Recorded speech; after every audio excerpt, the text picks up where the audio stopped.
was investing the time to learn how to essentially start producing a podcast was, how can we make this something that can be actually done on a regular basis and scaled without having to be a videographer and, a social media expert, and learning some of the tools. It's both overwhelming and exciting if you can figure out how they incrementally improve your business. But some of the scary parts are, and this is what AI can do. And right now the hot topic is, AI voice cloning, AI cloning of, just video images. And there's a lot of hot topics around it. Like the most commonly discussed on like a, public news scale is the, celebrities being essentially impersonated and saying all sorts of wild, crazy things, stuff. No authorization, no consent. And obviously on the political environment, the deep fake videos that exist, which, can create, I think that's an interesting discussion, because there's a lot of enhanced benefits of being able to create a version of yourself and then disseminate information, more rapidly. But by the same token, people want to connect to authenticity and genuine. And if it's not even you talking, what's your guys' take on that right now? Because I feel like we are at the stage where that is a real thing for all of us. I'm hoping that they can make me look better. There's no AI that can do that for you, Buzz, or me. We are stuck. Now, Julie, TikTok has a great filter that will work even on Buzz. Wow. Oh, wow.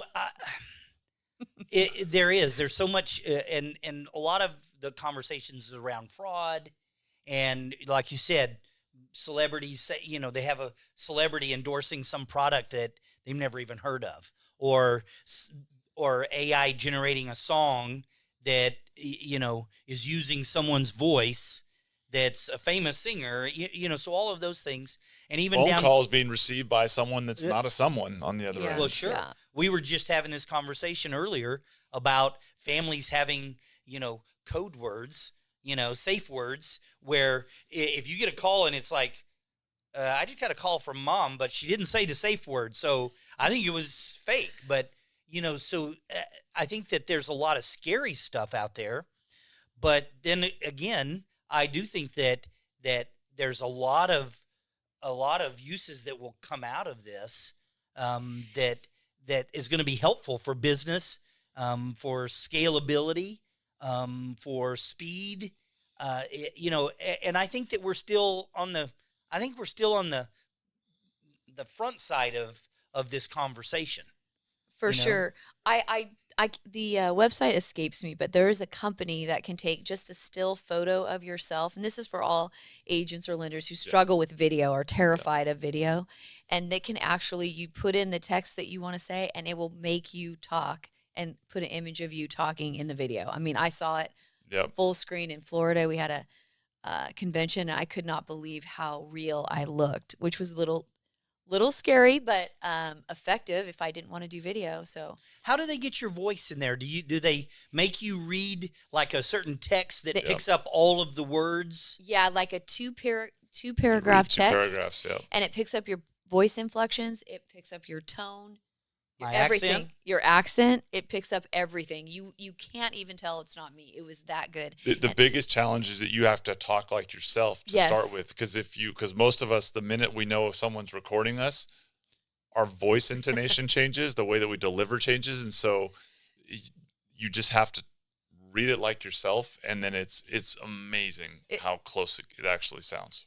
It is amazing, and AI learns every day, every hour, every minute. So it's just going to get more sophisticated and sharper and clearer, and it's gonna be interesting in the next year or two. Well, and even the little variations of I've had the same experience of reading the two paragraphs and then listening back, going, "Wow," and have done I'm trying to sound like I think I'm a TV announcer, and I'm not. So, that sounded way more rigid than I would normally talk. But even the micro benefits of it, of, hey, I recorded something, and its ability to, in editing, just, okay, I want to fix those words, so it's just going to change 3 things, and you don't have to go back and record it. There's all these subtle very efficient benefits that it can do that are mind-blowing. And I think, a lot of how it allows you to communicate more consistently. I think that's the thing to me, is how do you use it to be more consistent in your presence? And that's the challenge that all of us are kind of faced with, which is people that learn how to master this, they're going to be talking to your audience, your database, your Absolutely. prospects.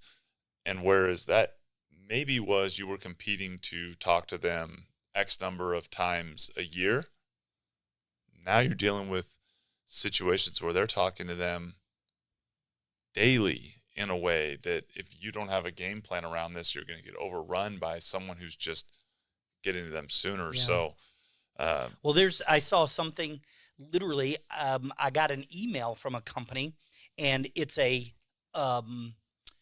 AI system that organizes your emails and answers emails.